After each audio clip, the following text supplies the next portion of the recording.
Today's guest is very special, someone who's been a dear friend of mine since the early beginnings of YouTube. He is one of the best animators and storytellers on YouTube. He is none other than Adande, aka Swoozie. On today's episode, we talk about everything from the early days of YouTube to even having an AI girlfriend. Anyways, we have a lot to cover. I mean, it's going to be a fun conversation, so I hope you enjoy today's episode.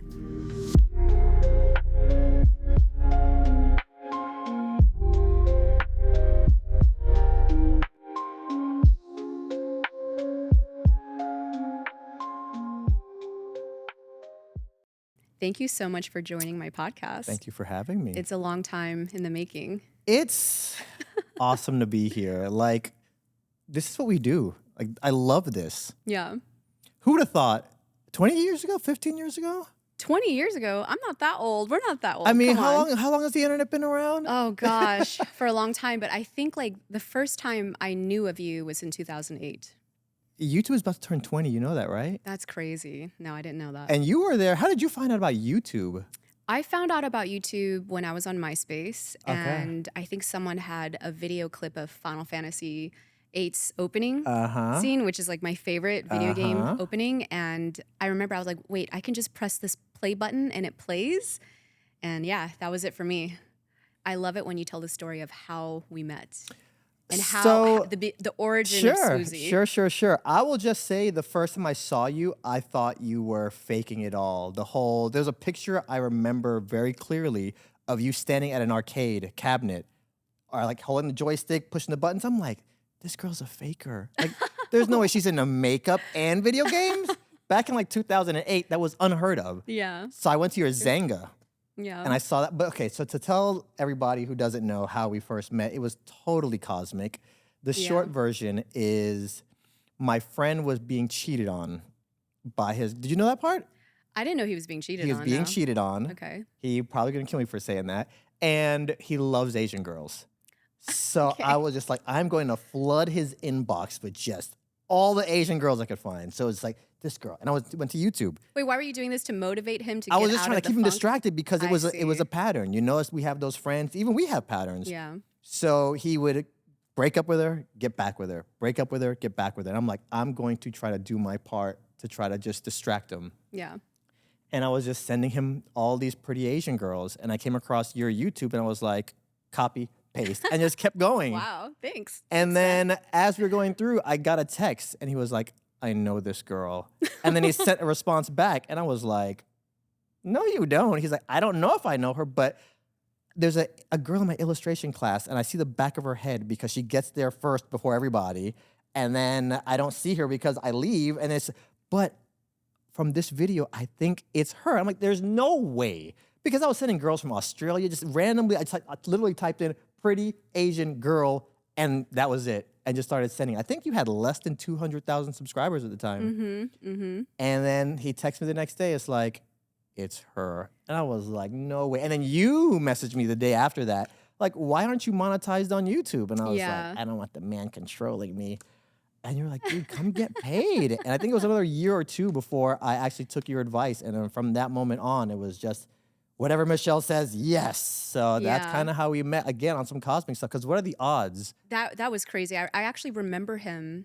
I won't say his name so that he could stay anonymous, right? But I remember specifically, it's true, like there's this illustration class I would go to. It was a computer graphic design class. So I went every morning. I was one of the first people to go in, sit at my computer, but I wasn't really doing work. I was doing YouTube. You're kidding me. And I was blogging. I didn't know that. It's hilarious. And I remember, I think I sat directly behind him, so he would only see the back of my head. And I remember one time he came up straight to me, and he was so nervous. He was shaking. He didn't tell me that part. Yeah, he was like, oh, by the way, like, I think my friend knows you. His name is Swoozie, yada, yada, yada. We just, he was really nervous, but I remember like Googling you and looking on your YouTube channel, and I just saw that you made really cool videos. Awesome. And I think for me, something that I think is a hidden talent of mine is I'm good at finding talent. I'm really good at finding a great potential, big, like potentially big next,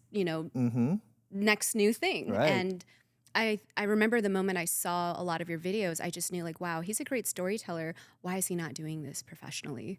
So that's why I DM'd you and I was the third person that YouTube reached out to for the partner program. I don't know if I ever told you that. You never told me that. So they Wow. messaged me because I was doing stuff with DirecTV at the time. And I was filming all the green screen and the trailer Yeah. and all the screens and da-da-da-da-da, or green room. And they emailed me and they were like, can we talk to you on the phone? And I was like, YouTube wants to talk to me on the phone, sure, whatever. They called me and they were basically like, so we're paying Smosh and we're paying, I think it was Fred. And you would be the third person that we pay. And I'm like, wow, Fred and Smosh. Wow. and I was like, okay, give That's me a number. YouTube royalty. Back Yeah, then. I was like, give me a number. And the front page stuff sounds good, but give me a number. He's like, we don't know, maybe 30 cents every view. And I was barely making not even 5,000 views at the time. So I was like, 30 cents, quick math. I'm like, yeah, I'm good. Yeah, I'll let you know. Because he wanted me to delete like 80% of my content. So then, yeah, I started telling my friend they want to pay me to make YouTube videos. And he said he told you about that. He was like, yeah, I told Michelle. And she was like, he needs to do it. And Yeah. I'm like, nah, the Yeah, man's yeah. trying to control me. But then you called me and you're like, hey, dude, I'm making X amount a day. I was Yeah. like, that's a lot of freaking money, dude. And that was Yeah. months after YouTube had called me. And then I called them back after that conversation I had with my friend. And you said, hey, I'm making X amount a day. I was like, you can make X amount a day Yeah. off of YouTube? I called them back real quick. So, Oh yeah. I mean, essentially, you've helped me on pretty much every stage of my YouTube situation. I mean, even down, if I don't know if you want to talk about the first time we met. Yeah, I would love to. Let's do it. I mean, I don't know if we can. I mean, there's a secret YouTube party. I mean, like I guess we could talk about it at this point, right? I love our story of how we first met. I think it's so fun. So we have the digital meeting, and then there was the in-person one, which was not planned. My boy hit me up, and he was like, hey, so there's this YouTube party where a bunch of YouTubers are going to be at. And I think that was like 2008 or 9. Very early. And I yeah. was like, YouTube party? Okay. So I go to it not expecting anything because he's not really a YouTuber, but he knows you guys. Yeah. So I'm there at this party, and we're the first ones there, and then Smosh walks in first. And I'm like, holy crap. So Smosh in 2008 and 9 is like Obama walking into the room. Exactly. He was like top 5, I think. Both those guys were just like, YouTube royalty. yeah. Yeah. And then Smosh, and then who's the, Shay Carl. Shay Carl walked Shay in next. Carl, no way. And I was like, he is not screwing around. Like, this is Yeah. for real. And then multiple, I think, to the blonde girl at the time, a lot of... Lisa Nova? Yes, thank Yeah. you. Lisa Nova walks in next, and I'm just like, okay, my heart is like in my throat. Like, I'm not even supposed to talk to these people because I'm small time. I have like 10,000 subscribers. And then you walk in with Andrea's Choice. And I was like, oh my God, this is some secret, like undercover YouTube stuff going on right now. And I stood up, and we had never met. But as soon as you saw me, you were like, Swoozie! And Yeah. in my head, I was like, you're not going to know who I am. We've never met. We've never spoken. You've maybe seen one or two of my videos. And you lit up, and I was like, oh my God, she knows I exist. Mm-hmm. And then we just talked the entire night. There was no awkwardness. It was just like my sister from another mister, Yeah. you know? Yeah. So everyone knows you as Swoozie, but your Mm-hmm. real name is Adande. And you were born in Florida? Or Born in Trinidad. Born in Trinidad. Oh, yeah. I remember you telling me that. And then we came over to Orlando, and then I was in Orlando until I came over to LA. And now she's back Wow. and forward. Wow. If there was one word that would sum up you as a child, what would that Ooh. word be? Mischief. Really? I was such a mischievous child, and I think that's even what I take into my YouTube. I have a mischievous mind. So it's very rarely quiet. Like every single night I go to sleep, I just pass out because my brain is just constantly going. I remember even telling my mom when I was 13, like, Mom, I have a hard time sleeping. And she's like, why? Like, my brain won't shut up. And I remember I said that day, and she like, I could hear her by my door that night listening to see if I was talking out loud. And I said out loud, like, Mom, no, I don't mean out loud. My brain won't shut up inside. And she's like, oh, okay. So yeah, no, it's just, I have a very creative and mischievous mind. And I think we all do, but a lot of us don't exercise that muscle. It's just like a muscle. If you work it out every day, or that's probably not the best gesture. If you're working out the muscles every day, then it's going to get stronger. And I think creativity is the same way, because for the longest, I didn't tell myself I was creative. I was like, I just draw what I see. I draw X-Men, I draw Marvel, and that's what I see. I can't come up with my own stuff. So I'd say one word, mischievous or curious. Oh, it's a little bit of both, I feel. It's a little bit of both. It's like a cat. What would you say if you had one word to describe your younger self and your current self? I would say curious. Same? Very curious, yeah. Then and now? Yeah. Okay. Still. That's fair. I wouldn't say I'm mischievous. I'm actually more lawfully good, I guess, or... I mean, now we have to be. But if I had the internet back then, if we had phones, imagine if you and I had phones when we were like 12. You probably would have been like these crazy streamers, honestly, which I'm actually glad you didn't have it back then, because I think the trajectory you're in now is much better. It's more sustainable, and you're still alive. That part. It's just I get ideas, and it's just like, let's do this. Because it's like every day is the potential to be a movie. So like, you're never bored. Never. You've and my friends never ever been especially bored. with the internet. How are you bored with the internet? I agree, but I think a lot of people, they need a little bit of hand-holding. I agree. So as a kid, what was your ultimate dream? Make movies. No way. It was to make movies. Really? I wanted to do animated movies because it was Bugs Bunny was inspiring me, you know? Yeah. So it was make movies, and then as I got more exposed to content, then it was a very focused kind of situation. So I came over to America, and I saw my first Disney movie was, I think, Little Mermaid. And that didn't push me to do movies, so I liked animation. Wow, you went from Bugs Bunny to Little Mermaid, and imagine which was that. probably mind-blowing. Yeah, and I was like, this is what they're doing over here in America? Wow, Oh my God. wow. And then it was Beauty and the Beast after that. And my parents were very much not into movies, so they never took me to the theater. It was my Aunt Lorraine. So she would take me to all the theaters. And for her, it was like when Disney drops a movie, we stop everything and we go. Me, my sister, and her. Well, that was the time back then, the golden era. And they were packed. And you just walk in and it's like, find a seat, you know? Yeah. But then once I saw Aladdin, and she took me to see Aladdin, once I saw that, it was very clear what's going on. So when you see Aladdin as my profile picture, like that's kind of the backstory, because that was like the moment. It's like, you're going to do actual animated movies. And then from that point on, it was kind of just like a narrow focus, because my uncle heard about this dream of mine. He's like, you want to make movies for Disney? No. I'm like, what do you mean no? He's like, you're going to be drawing a mouse for the rest of your life. Start thinking of your own stories. And I was like, no, I don't want to come up with I want to do what, and then I was like, wait, I will be drawing somebody else's story for the rest of my life. Maybe I should, but I just had no ideas. So that's when I started thinking like, well, maybe I should start thinking of some things. And then characters pop into my mind, and then it was just a gradual evolution. And then I saw The Matrix. Oh yeah, that was shattered everything. That watching The Matrix in theater, I think that was just a culture shock for a lot of people. And did you know what you were walking into when you saw it? No. Nobody did. No, no one did. And I literally, it was the moment. Was there a moment for you watching the movie where you're like, holy crap, this is awesome? Because for me, it was the Kung Fu scene. I mean, for me, it was just like the moment when Trinity just did that. Oh, wow. 360 that went kick. right over my head. I saw it and I was like, huh. No, that was game changer for me. I'm like, Really? wait, like you can do this movement? I've never seen a camera movement like that. All the bullet time stuff? It's funny because I was watching Matrix last night. Awesome. It's just something you can put on and every time. It's going to be a classic. I could see in 100 years people still referencing and watching It's already the Matrix. 20 years old. It's 20 years old. That's the part that blows my mind. That it's is 20 insane. years. I gather every bit of Wait, Matrix how is that content. 20 years old and YouTube is 20 years old? That doesn't make sense. I know. Your math is It's a little actually off. older than 20 years old. I mean, it's about to be 25. Yeah, I think it's older. Good catch. Yeah. But yeah, and it's just, it was the Kung Fu scene. Like, I wanted to run up and down the aisles when you see Keanu Reeves doing Kung Fu. Like, he doesn't know Kung Fu. This mother effer can't fight. And you see him there fighting Lawrence Fishburne. This is me in the theater, right? Okay? First time watching Matrix, a little teenager. And then I start to see, because there's two segments of the fight scene. The first segment happens, and I'm like, is anybody else looking at this? Because y'all all seem very calm. And I'm here wanting to like get up and be like, "Eesh." That's what I want to do. And then the fight scene ends.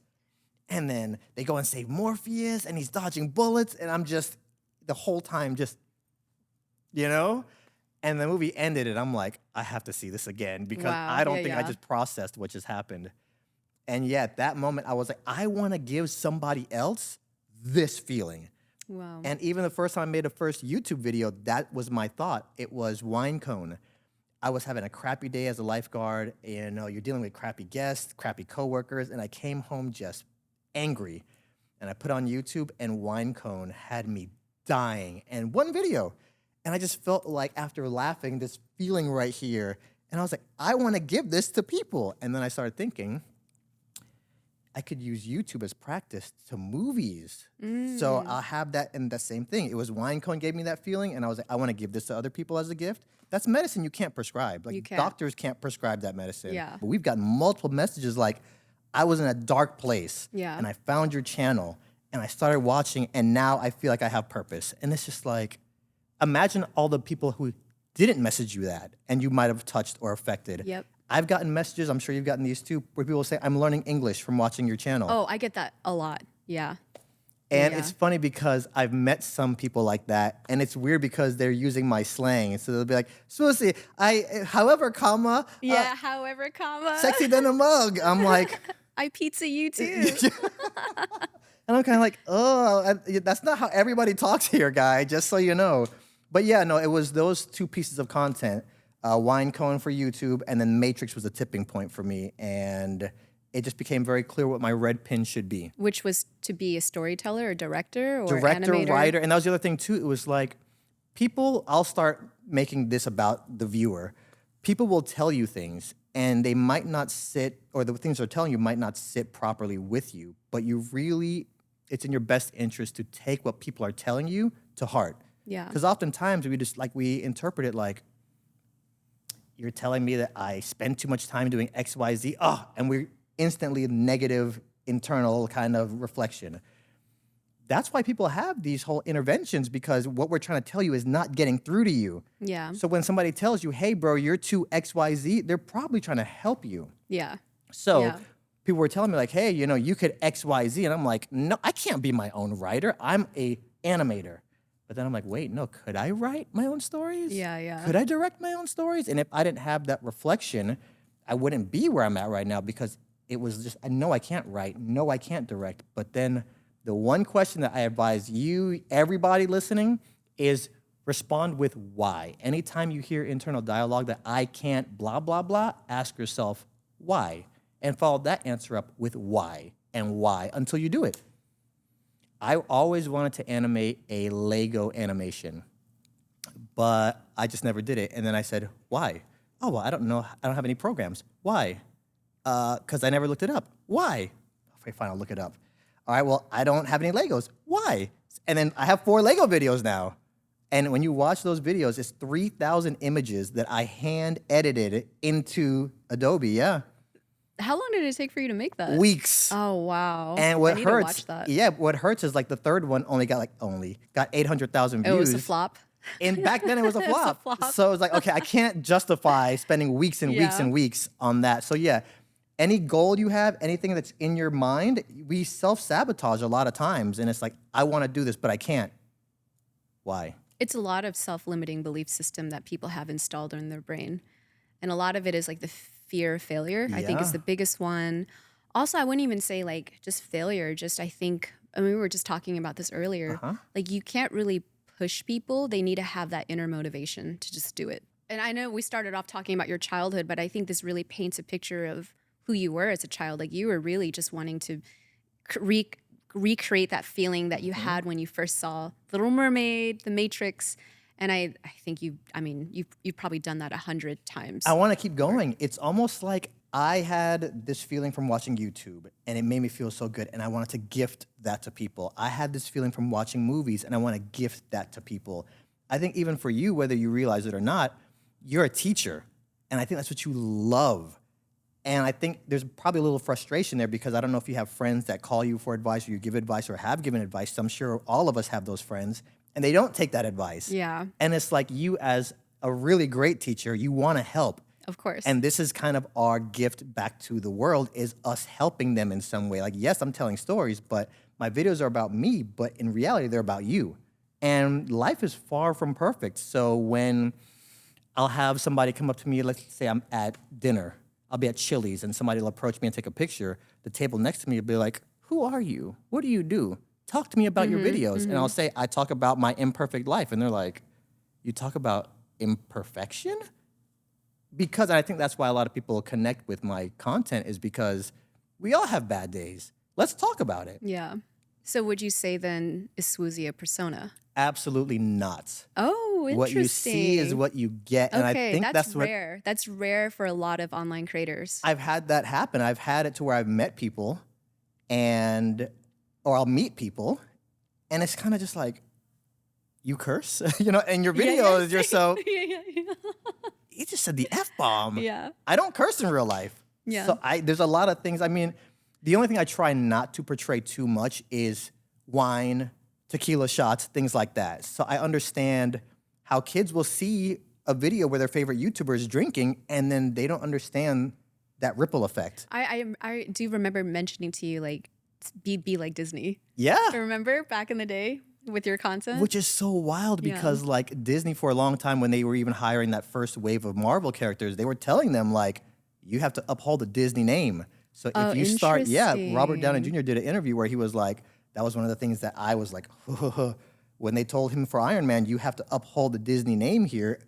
And it was still Marvel at the time. Yeah. They still said you have to act before Disney even bought them. Yeah. So yeah, I really, because again, Miley Cyrus said this in an interview. She was like, I never asked to be considered a role model. It's part of the job. Yeah. It chooses you. Yeah. It chooses you. You never asked to want to take pictures when you go outside, but it comes with the territory. It does. Yeah. It's never free. There's a little bit of sacrifice, I feel. I have a question for you. Okay, tables are turning. Yeah. Right. Have you ever turned down a picture that somebody's asked for? Be honest. Turn down a picture? A fan came up to you in person outside and said, Michelle, can I please have a at Have you ever turned it down? I've actually taken a picture with everyone. Even Awkwardly when I just came out of the bathroom at the airport. They tapped me on the shoulder in the bathroom.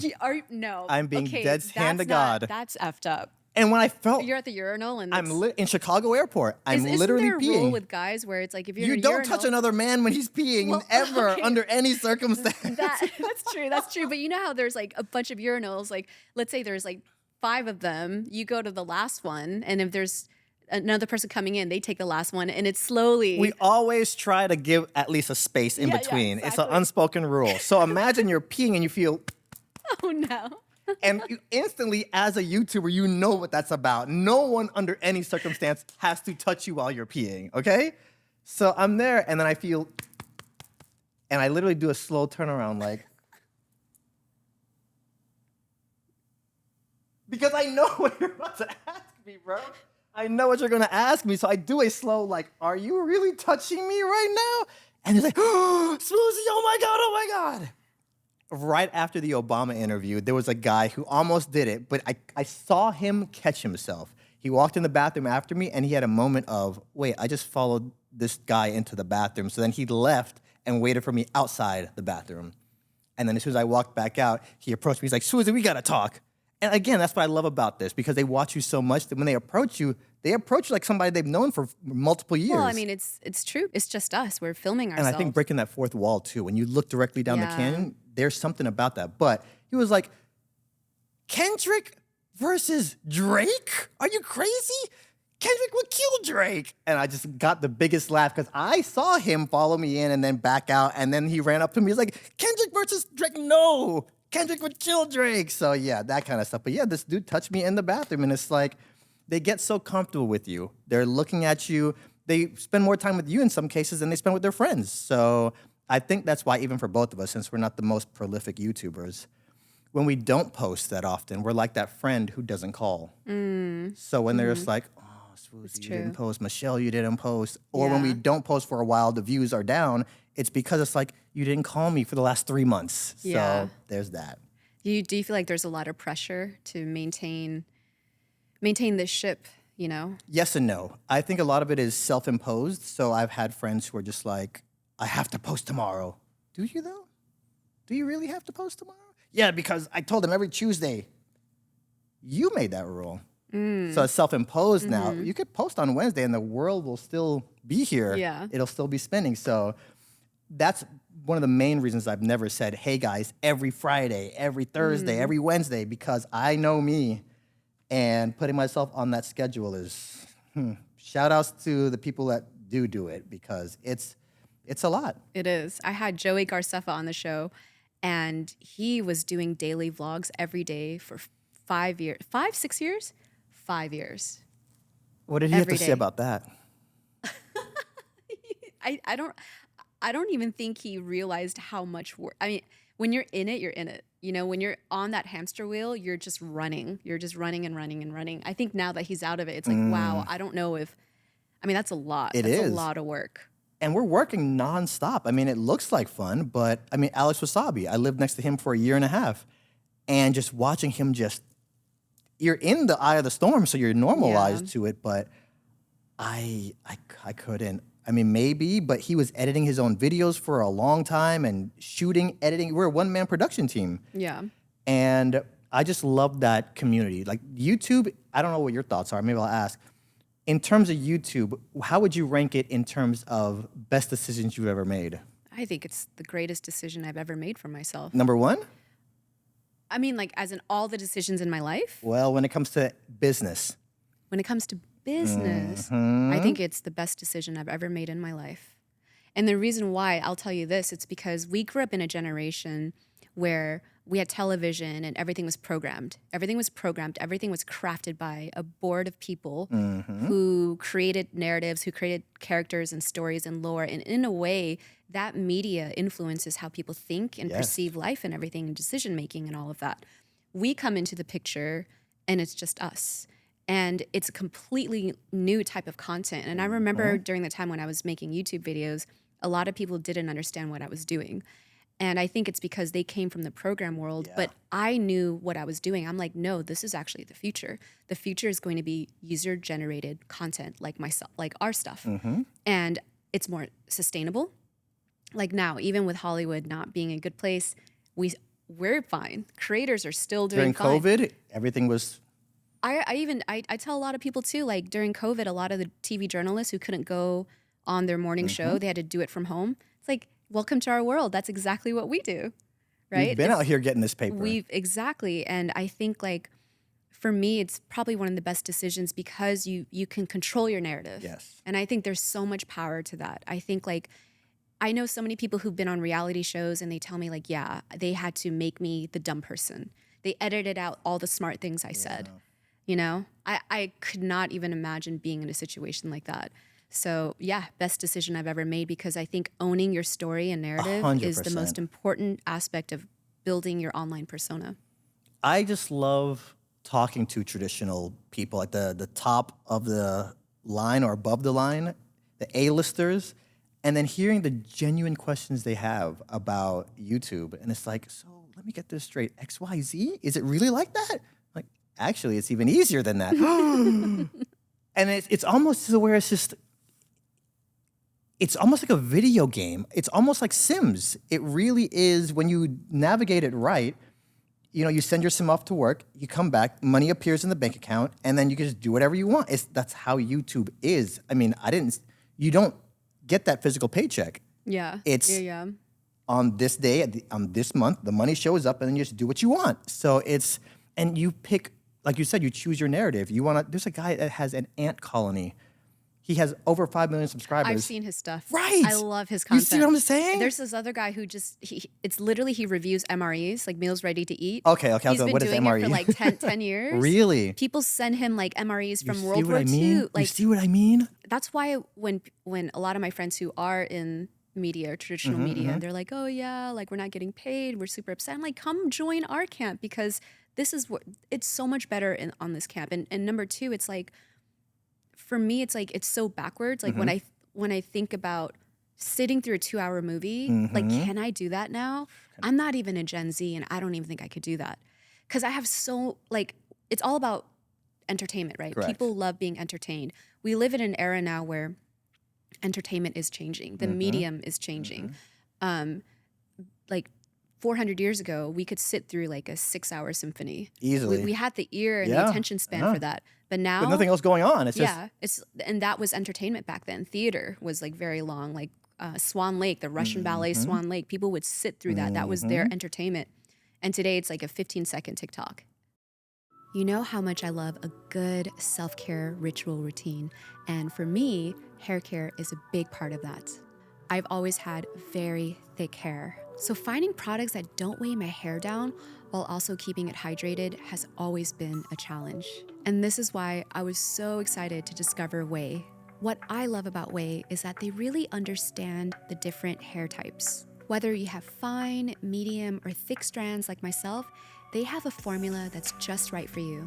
Before I discovered Way, I noticed my hair felt really rough and dry, and it was just really hard to style and it was very frizzy. But once I got a hold of the thick hair shampoo and conditioner, it's been game changer. So on days when I need a little extra care for my hair, Way's Detox Shampoo has been a lifesaver. It clears away all the buildup and oil in my hair, leaving my scalp feeling fresh and clean.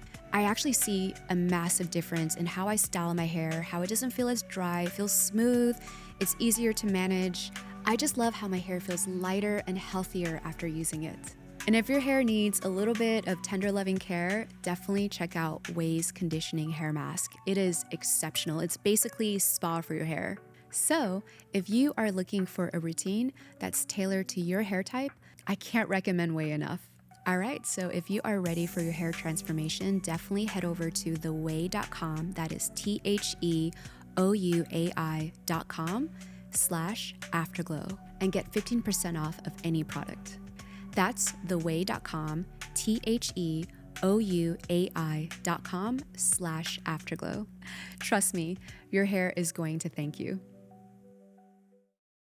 I think it was Kojima, the creator of Metal Gear Solid. Shout out to him. Have you met him yet? I have a friend who's meeting with him. So I'm like, yo, let me know when you guys go out to dinner. I'm going to slide in and just like be there. He'll love you. Yeah.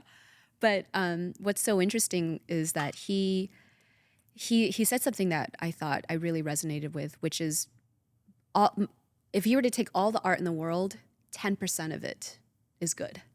10% of it is good art. The rest of it is honestly, filler? Yeah, it's filler. It's filler stuff. I'm not saying it's bad because I think it's so subjective, but I understood what he meant. It's like the 10% is going to be the Matrix. It's going to be the Titanic. It's going to be like songs from the 90s, like classics. His content.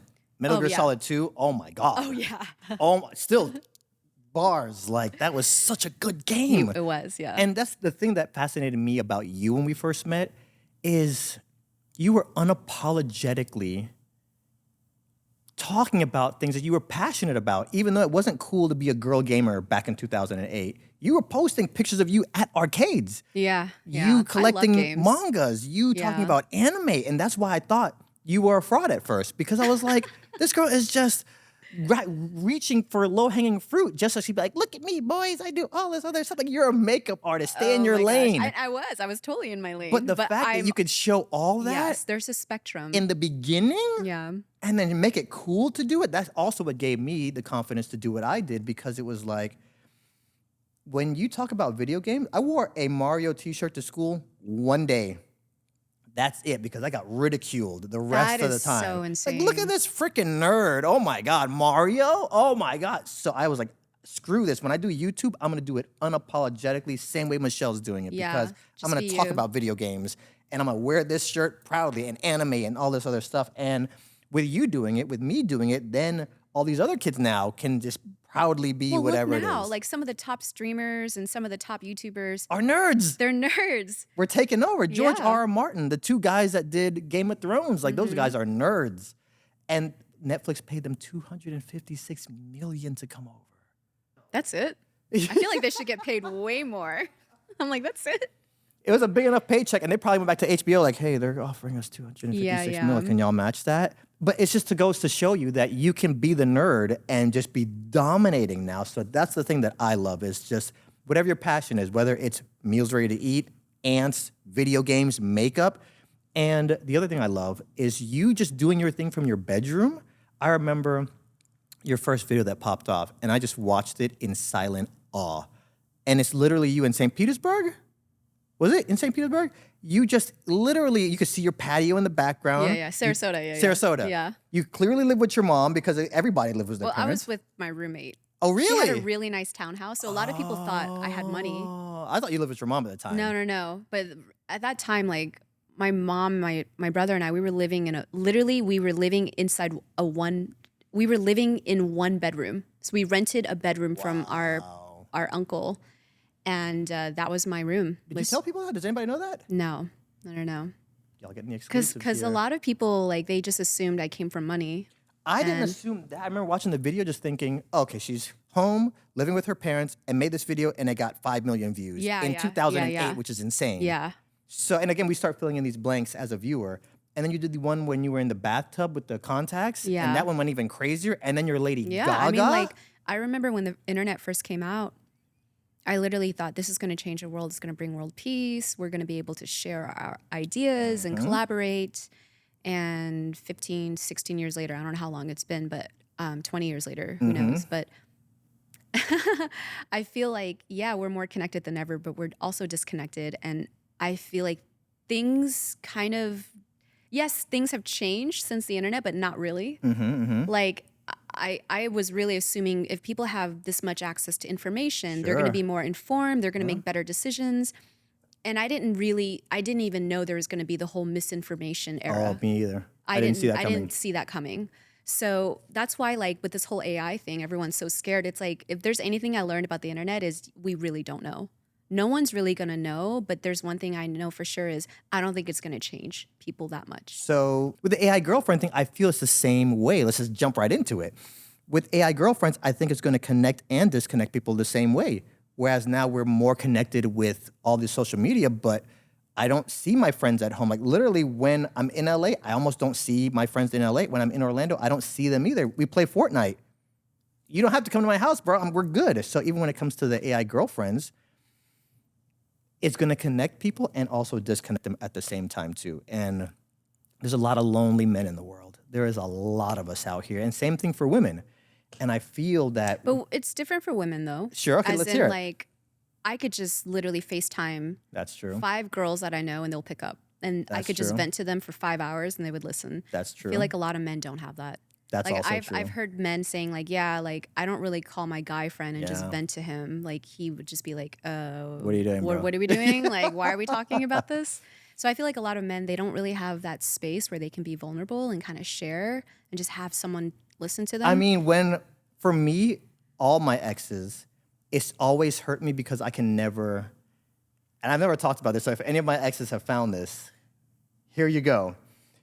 For me, it takes at least a year to get over a girl, me personally. I can't speak for any other guy out there. So I think we just live in a different time now. And I think because we live in a different time, we have to build these tools to protect our mental environment, our emotional and spiritual environment, which is, if you are a sentimental person, if you break up with this person, you need to block them. Not because you're mean to them, but you need to protect yourself. You need time to heal. You need time to disconnect.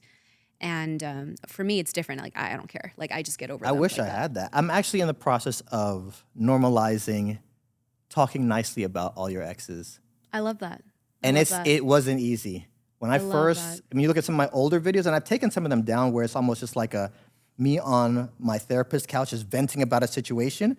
Like, yeah, I'm sure I had a lot of good points as to why this ended and what you did wrong, but you never use their names, right? No, ever. No, well, see, then I think that's I get it, but still, I started thinking about their shoes. Imagine you date a guy, and then he makes a video about y'all's experience. You're like Taylor Swift. Right, I'm the male Taylor. But the thing is, you know this when you get involved with me, and then you still get confused when I make a video about you. And in some cases, I've even let the girl preview the video before I post it.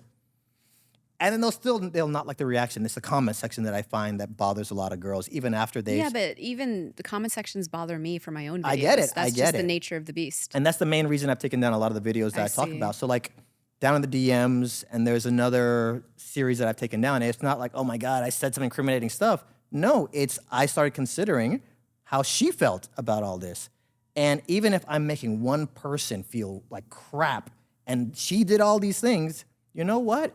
My intention is to never make anybody feel like crap. So it's unfortunate because a lot of people are like, Swooze, I still want to see this. And people have gotten to the point where they just re-upload it.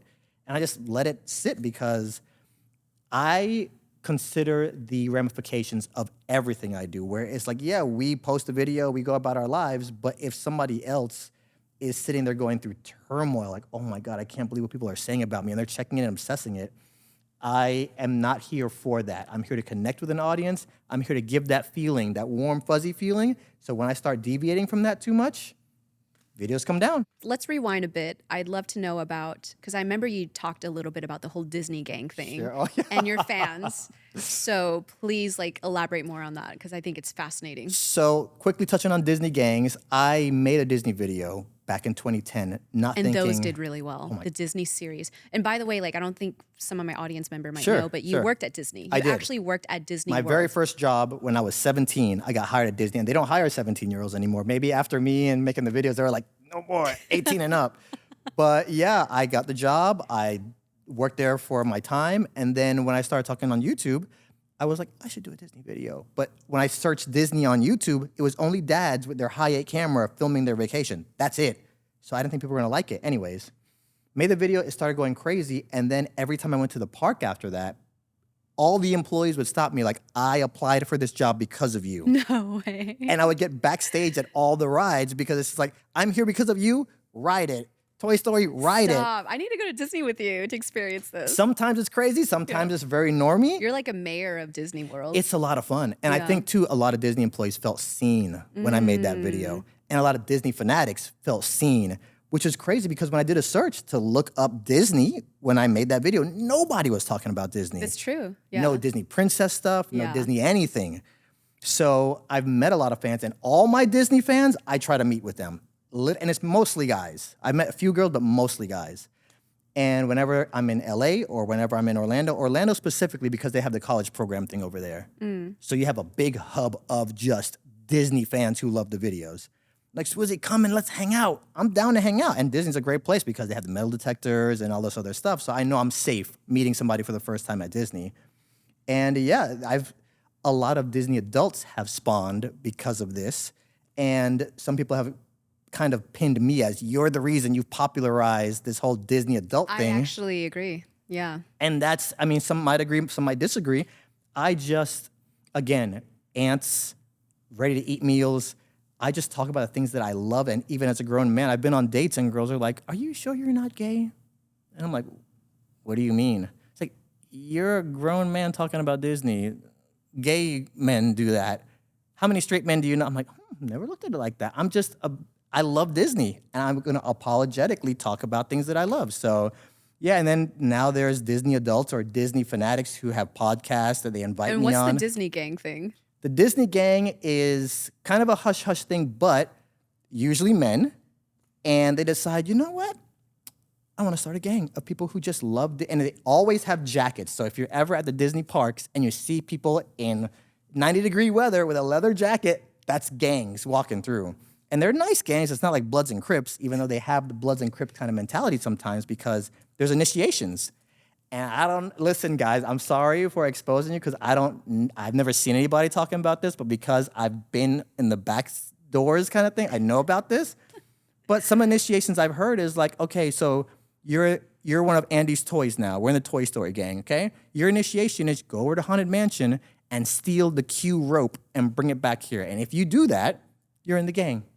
What? So it's kind of mischievous stuff, and they'll do it. So they'll come back and be like, I mean, it's very harmless. Yeah. and it's childlike, but still, it's like It's you can cute. imagine how it can get out of hand if you're Disney.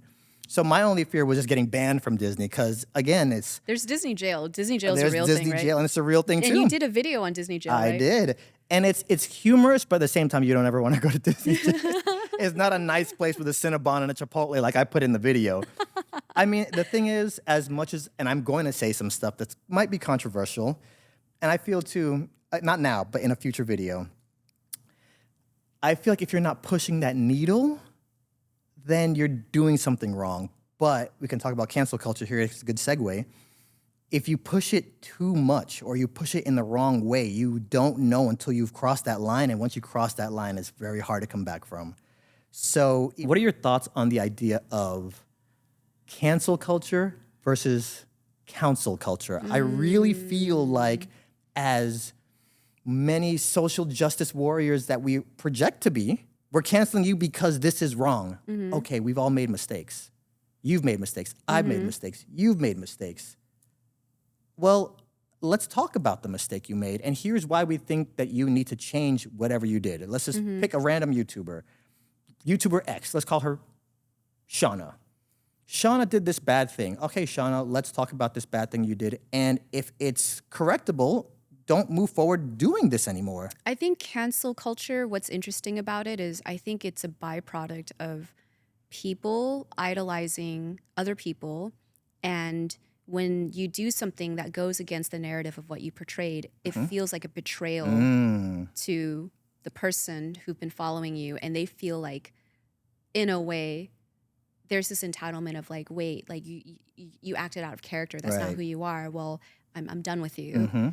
I think a lot of it is projection of like, projection that a lot of these people who idolize someone else because that person to them is like perfect, right?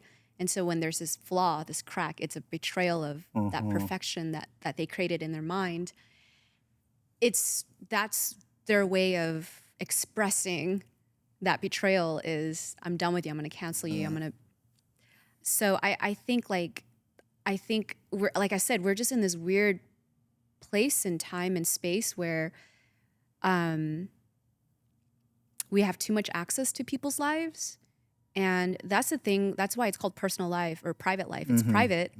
But the thing is, we're living in an age where people are showing their private life publicly. So of course it's going to be more open to scrutiny. But I think cancel culture actually hurts the person that's being canceled, obviously, more than giving them an opportunity to grow and learn, because it uses the power of shame. And I think shame is probably one of the worst energetic emotions someone can carry with them, because it's hard to kind of redeem yourself after that. Once the bag is out, the bag is out. So that's why I feel like cancel culture is tough. Like, I don't think it's the best way to help inspire a person to change for the better. I think the intention is, a lot of people, they want, what's the word I'm looking for? It's like we live in a world now where people just want to fight, and they love drama. They love drama.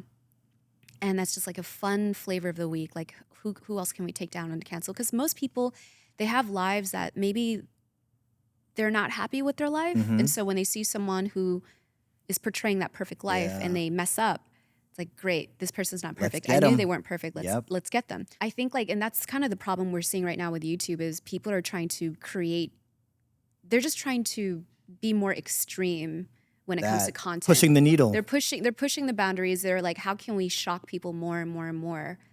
And I feel like there's a ceiling to that. Very much so. And also, like, we got to talk about morality. Like, I think that's what a lot of cancel culture also is they want that voice, they want that attention. I've seen people get jazzed about starting a movement on Twitter. Oh my God, look, this thing that we did and we got everybody mad at, look at the stock from McDonald's now. It's doing this because what we did. Look, guys. It's validation. A lot of people seek validation. They want that attention. The internet is the fastest way to get validation. I've also seen people who tried to cancel a public figure, and because they're in their mind, they're going to say this accusation and it's going to get them canceled, and they make the accusation and it doesn't go anywhere.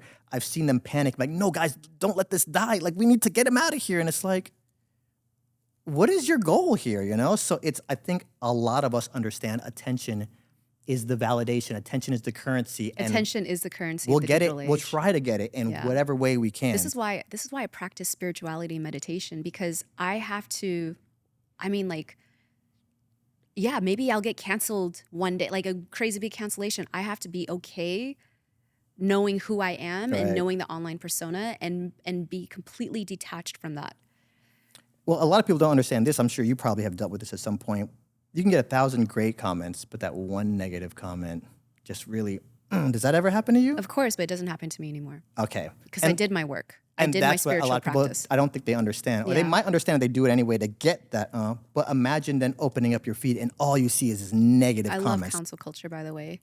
I want that for us. I do. I want that, and that's why I'm here saying it. I think it's going to take time, though. I think we will only get there, in my humble opinion, when people start becoming aware and taking accountability for their actions, and also most people need to become aware that they're not their emotions, they're not their mind, they're not their body, they're more than that. And because the moment they know that, then they'll know when someone else F's up. Yeah. They're not attached to an idea of who that person is, because they know maybe that person is going through something bad. I don't know. And I've gotten to a place in my life where if I hear people talking mad crap about someone, and I have a chance to meet that person, I'm going to go in blank slate because I would want that in return. Because I know some people have said horrible things about me, which were not true, made up all these rumors. And I would want that person to give me a chance to just... And I think, again, perspective. And I think that's what a lot of the audience doesn't understand. It. Even for us, I think once we can share perspectives and with counseling people, hey, audience, this is Michelle's perspective. Right. If we moved more towards a counsel culture, that is a direction towards consciousness, in my opinion. But I believe we'll only get there if more and more people stop reacting to their emotions and their thoughts. And just for a moment, just sit back, pull back a little bit, and just allow the thoughts and the emotions to flow through before taking any action. And action can also mean writing a comment. That's an action. Michelle, you are such a gift to humanity. I wouldn't say that. I'm going to say that. And even just for me, all the people, I'm going to try to say this without crying.